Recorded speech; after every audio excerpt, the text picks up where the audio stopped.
everyone, and today we are doing the mid-year book Freakout tag. I'm excited. It's been forever since I've done a tag, so let's get started. First question, best book you've read. So I read roughly around 18 books so far this year. I know, I'm a slow reader. You know, I go through stages where I just want to read a lot and then I don't want to read it all. Don't know why. Anyway, so there hasn't been a lot of books that say I absolutely loved, but there's been a good handful. So it's still kind of hard to pick. So I'm going to pick one book that I've liked, but then if I hit another book in that category, in a different category that I really like too, I'll mention it. But for right now, the book that I solely liked, and it's not going to be linked to any of other categories, was The Turn of the Key. I love this book. I was on vacation when I read this. I had nothing else to read, and someone I knew had it, and they're like, why don't you read it? I said, okay. And I loved it. I read it in 2 days, and that just says a lot because I am a slow reader. So the fact I was able to read a book in 2 days says quite a bit. I loved it. It was heart-pounding. That book, okay, if you read it during the day, it's really not that creepy. You read it at night and you're not able to sleep, at least for me. But then again, the hatchling slasher episode of SpongeBob, that episode was freaky. Next question, best sequel you've read. So for this one, I don't necessarily have a sequel like a second book, but I do have books that were part of a series, so I'm gonna go with that, and I have 2 books for that. I would have to say Finale and Capturing the Devil. I like this. Now, would I say these books were like heart-pounding, can't put it down? Yes and no. Compared to the other books in the series, I think I liked Caraval more, and I think I liked the other 3 books of Stalking Jack the Ripper more. Some of that's just because it's the end book, and really, are end books ever really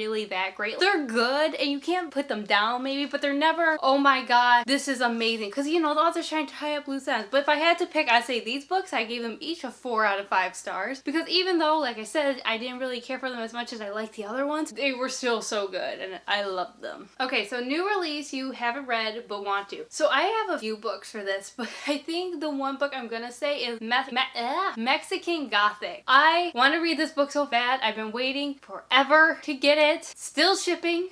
It's okay. Understand life's kind of crazy right now, but when I get it, I am going to read it. Okay, so next one. Biggest disappointment. Y'all, I don't ever give books low scoring, mostly because I never finished bad books. My rating system is kind of varied for books, more like how I feel, but mostly a 3 is average, and that's normally what I'll give a book, because like I said, normally I don't finish books. There's this one book that comes to mind, and I was so anticipating this because I've loved the author's other books. Like, I've loved them. I've read them twice, and if you've seen any of my other videos, you know that I'm to read a book twice, it means a lot. If I'm to read a whole series twice, that says a whole lot more. And so the author is coming out with a new book, a new series, and I was like, yes! I couldn't wait for it because it's been a while since she released a book, and I was like, I'm ready to have the feels, and I was just so disappointed. Like, I read it, and afterwards I finished, I was like, huh, okay, like, the book, I'm sorry, I'm gonna rant a little. The book just starts off one way and then just goes completely opposite. Am I reading the right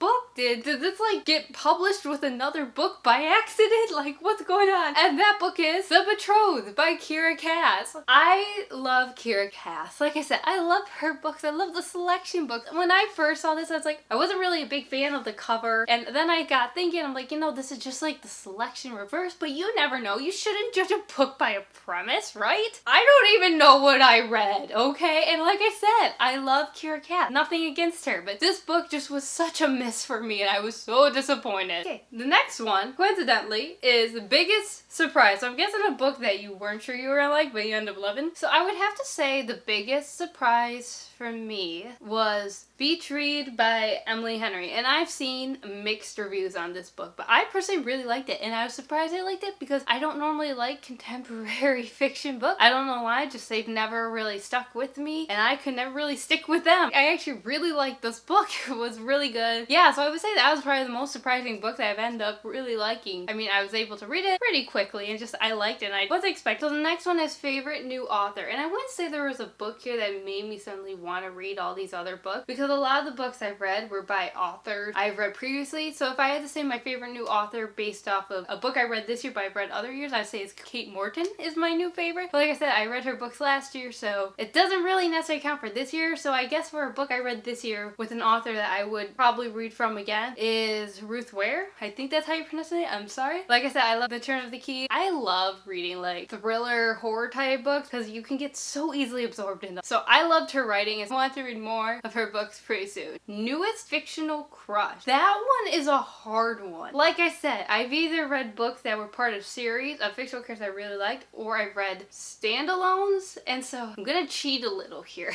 okay?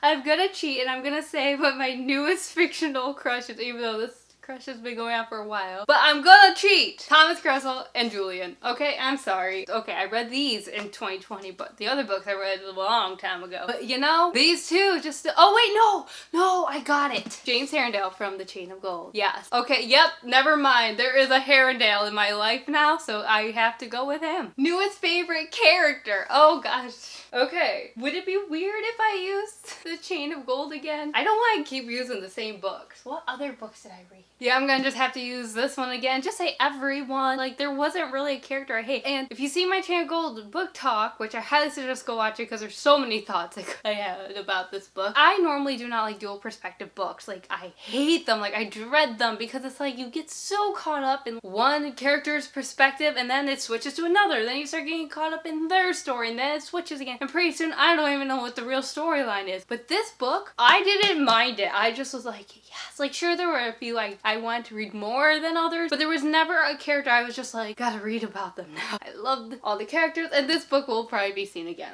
I'm just gonna tell you that now. Okay, number 9, a book that made you cry. So I don't necessarily cry in books. Like, I don't actually get to the point where tears are flowing. I get more of that gut like reaction, like that feeling that someone just punched you in the gut and your heart's being ripped out type feeling. And so if I had to say there was a book that made me feel like that this year, I have 2 of them. Okay, that's 4. 2 of them. The Lost Girls of Paris. Takes place in World War II, so you can kind of tell it's not going to be your most happy, uplifting book. But even as I read it, I was just so hoping that there was going to be a different ending. And speaking about a different ending, now when I show this book is a classic, obviously, and when I show it, people are going to be like, what? You read that for fun? I don't know. Sometimes there's just those books you just want to read for fun. You have no idea why. And that was A Tale of Two Cities by Charles Dickens. I feel so weird admitting this. Yes, I cried. I knew how it ended too. But yet it was just like that gut punch of, oh my gosh. I don't know. Does anybody else ever get like this with books or TV shows? Like when you go in knowing the ending, or you watched it before and you're rewatching it or you're rereading it, and every time you reread it, you're just hoping for a different ending, even though it's not even possible. There's that part of you that's just naive. Yeah, so that was one of these books. The book that made you happy. So this one's a little challenging for me because, first of all, I like to read books that have a lot in them, so they're not like the fluffy type happy books. I don't know why, just those I never were interested. I like books that have like, I'm not saying they have to be depressing, but you know,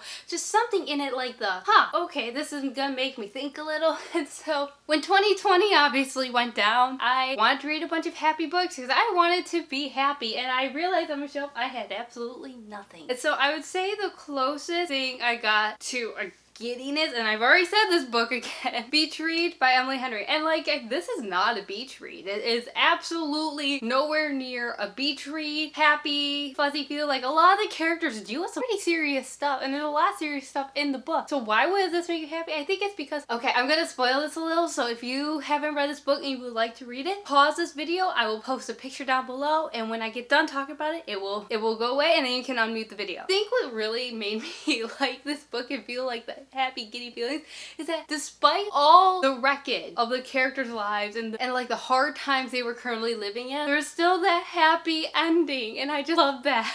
And it just made me happy. Just despite everything, they still end up together. Favorite review you've written? Again, I'd probably have to say Chain of Gold for video-wise. Chain of Gold was probably my favorite review I did, just because I think, I don't know about any of you other people who make videos on the internet, but do you ever feel like sometimes you make some videos, you're just like, yes, I'm connecting with this so much, and other times it's like, you know what you want to say, and you know what you have to say is important, but just sometimes it doesn't feel like it's showing. Like, does that make sense? So I'd have to say Chain of Gold was my favorite video-wise, but then my favorite review was Rebel by Marie Lu, and I wrote that on like Goodreads or something. 13. Most beautiful book you bought. So I gotta go for the book I bought this year, not last year that I read this year. So again, Chain of Gold, I would have to say. Really, this question is really for if you've only bought a book within 2020, and I haven't bought much books this year. Yeah, but yeah, I would have to say this is probably, look how pretty it is. And then the last question is book you're most looking forward to. And so I think for 2020 that it hasn't been released yet, but I'd say the book I'm most looking forward to reading is The Kingdom of the Wicked. I'm quite excited to read that, so can't wait for September to come. Anyways, thank you for watching. Please comment down below any books you've read that you've liked or books that you want to read this year. Thank you for watching. Bye!